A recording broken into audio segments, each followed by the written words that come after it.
नाराज हो मुझसे? पर क्यों? हाँ, मैं जानता हूँ कि तुमने अपना 100% दिया।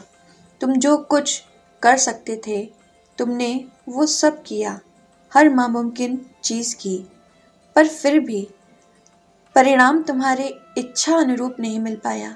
जैसा तुम चाहते थे वैसा नहीं हो पाया। तुम सफल नहीं हो पाए।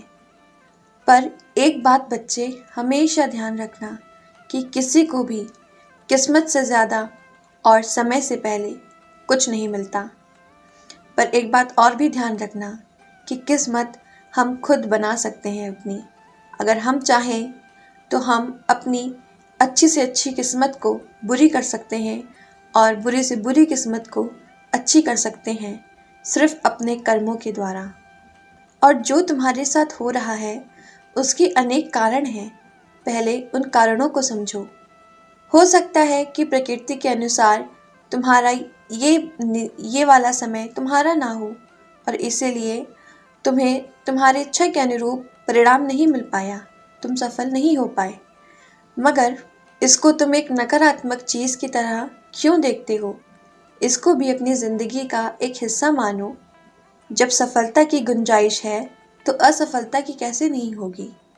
कभी कभार बच्चे, कुछ घटनाएं ना हमारे साथ बार बार होती रहती हैं। ऐसा लगता है कि कुछ बदल नहीं रहा। बहुत समय से ऐसी ही चीज़ें चली आ रही हैं, वही सब बार बार पलट के आता जा रहा है। ऐसा इसलिए होता है क्योंकि इन सब चीज़ों के द्वारा मैं तुम्हें कुछ सिखाना चाह रहा हूँ। ये प्रकृति तुम्हें कुछ एहसास कराना चाह रही है, जिस चीज़ को तुम सीख नहीं रहे हो। एक बार तुम अपना दिमाग शांत करो, आराम से अपने शरीर को हल्का करके बैठो और फिर सोचो कि क्या चीज़ है ऐसी जो तुम्हें अपने अंदर सुधार लानी चाहिए। और एक बार तुम सुधार ले आए तो वो चीज़ तुम्हारे पास आ जाएगी। उसके बारे में सोचो और फिर उसके अनुरूप अपने कर्म करो। याद रखना, अपने मन और अपने शरीर को भारी रख के, तनाव में रख के कभी कोई हल नहीं निकल सकता। इसीलिए अच्छे कर्म करो, अपने मन को शांत रखो, मेरा ध्यान करो और जैसी जैसी चीज़ें तुम्हारे सामने आती जाएं वैसे वैसे करते जाओ।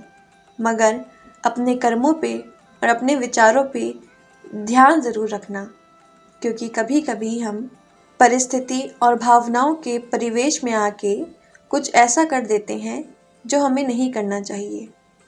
और अगर किसी चीज़ को तुमने बहुत ज़्यादा चाहा, तुमने उसके लिए बार बार कोशिश की, तुम जो कुछ कर सकते थे तुमने वो सब किया, नियमित अभ्यास किया, सब कुछ किया, फिर भी परिणाम नहीं मिल रहा, इसका मतलब ये है कि वो चीज़ तेरे लिए बनी ही नहीं है। तो जाओ, अपने अपने लिए जो चीज़ बनी है उसको ढूंढो और सब चीज़ को एक समान देखो। क्योंकि ज़िंदगी असफलता या फिर सफलता नहीं है। ज़िंदगी तो उसके बीच में जो प्रक्रिया है वो है। तुम जो कुछ भी चाहते हो उसे अपने मन में जीना शुरू करो, उसको महसूस करो, उसके साथ जियो, उसके जैसा आचरण लाओ। फिर वो चीज़ निश्चित ही तुम्हारे पास होगी। और याद रखना, मैंने कहा था, त्याग शरीर चला जाऊंगा, भक्त हेतु दौड़ा आऊंगा।